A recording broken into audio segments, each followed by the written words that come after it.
History is full of what-ifs. Some are small, forks in the road that change a village or a family's fate, but others could have reshaped the world. One of the most intriguing? What if the Philippine Islands had never been colonized? Imagine, no Spanish galleons unloading missionaries in the 1500s, no American bases rising after 1898, no Japanese occupation in the 1940s. Instead, thriving native kingdoms charting their own course, building alliances across Asia, and developing technologies in their own time and way. The Luzon of today might be home to a powerful coastal empire rivaling Thailand or Japan. Mindanao could be an Islamic sultanate influencing trade routes deep into the Indian Ocean. Visayas might remain a cluster of fiercely independent maritime states. Would these islands stand united as one country, or fractured into rival powers? Would their culture shine unfiltered, or evolve along an entirely different path? This is more than speculation. It's a window into the possible futures that history erased. Before Spain ever set sail for the Pacific, the islands we now call the Philippines were already alive with political power, culture, and commerce. The Kingdom of Tondo controlled much of central Luzon, leveraging trade with China and Southeast Asia. Butuan in Mindanao was a gold-rich maritime hub, exporting goods as far as Champa and the Srivijaya Empire. Sulu Sultanate commanded fleets that reached Borneo and Malacca. Without European interference, these powers could have continued to grow, perhaps forging alliances to challenge Portuguese or Dutch expansion in Southeast Asia. Pre-colonial diplomacy was not a naive game. These rulers had navigated centuries of shifting alliances and regional wars. The question is, could they have resisted foreign influence indefinitely? Without colonization, these states might have remained key players in a Southeast Asia dominated by Asian powers, not European ones. Colonization drastically reshaped the spiritual life of the islands. Spanish rule spread Catholicism across most of the archipelago, erasing or absorbing local belief systems, while the US period reinforced Christian dominance through education. Without this intervention, the religious map would look entirely different. Animist traditions might still be widely practiced in Luzon and Visayas, while Islam, introduced in the 14th century, could have become dominant across Mindanao and perhaps even expanded northward.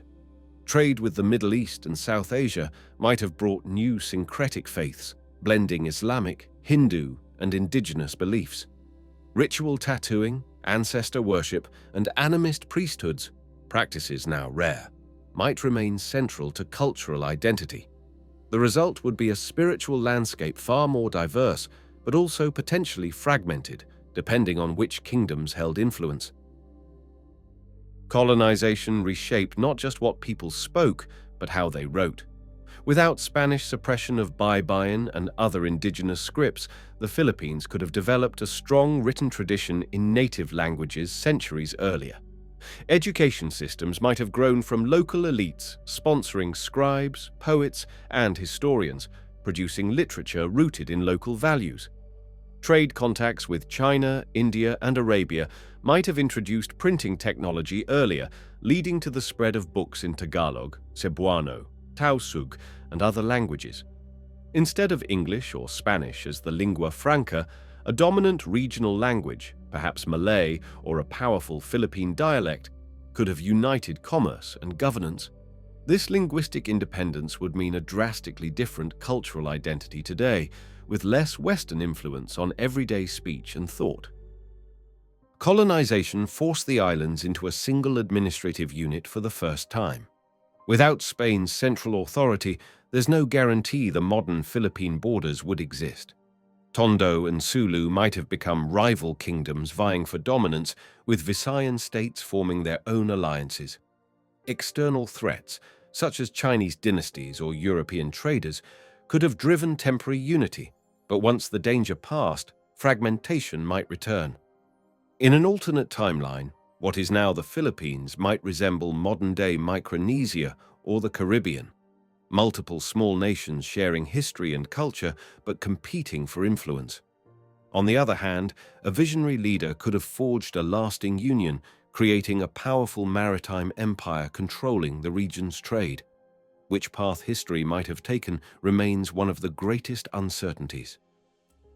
Without European control of trade, the islands could have remained deeply integrated with Asian markets, accelerating or delaying modernization depending on alliances.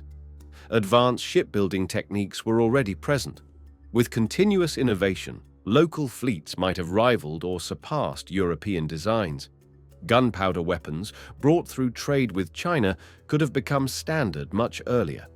Agriculture could have been optimized for both local consumption and high-value exports, without the colonial model that drained resources for foreign profit. However, the absence of certain Western technologies, infrastructure, and medicine could have slowed some aspects of industrial growth. The economic model would likely resemble other uncolonized Asian states like Thailand, blending tradition with selective modernization. In this uncolonized reality, modern Philippines might not even exist by that name. Instead, the world could know several distinct nations: the Kingdom of Luzon, the Sultanate of Mindanao, the Maritime Republic of Visayas, each with unique political systems, economies, and foreign policies. Some might be economic powerhouses, others cultural centers. Architecture could blend indigenous forms with centuries of uninterrupted Asian influences. Traditional clothing might still be worn in daily life, not just in festivals. Cuisine would be untouched by Spanish or American flavors, leaning heavily into pre-colonial dishes seasoned by centuries of Asian trade. But not all differences would be romantic. Political rivalries, uneven development, and competing foreign alliances might still pose challenges. The history we know is only one version of what could have been. The Philippines today is a complex blend of indigenous heritage and centuries of colonial influence, a mix that cannot be undone, only understood. Without colonization, these islands might have been richer in certain traditions, freer to choose their destiny, and more deeply tied to Asia than the West. But independence from the start wouldn't have guaranteed unity, peace, or prosperity. History's what-ifs remind us that no path is perfect. Each comes with gains and losses. Exploring an uncolonized Philippines isn't about romanticizing the past or condemning the present. It's about appreciating the depth of what existed before foreign rule, recognizing what was altered or lost, and imagining how different choices in history could have reshaped not only one nation, but an entire region.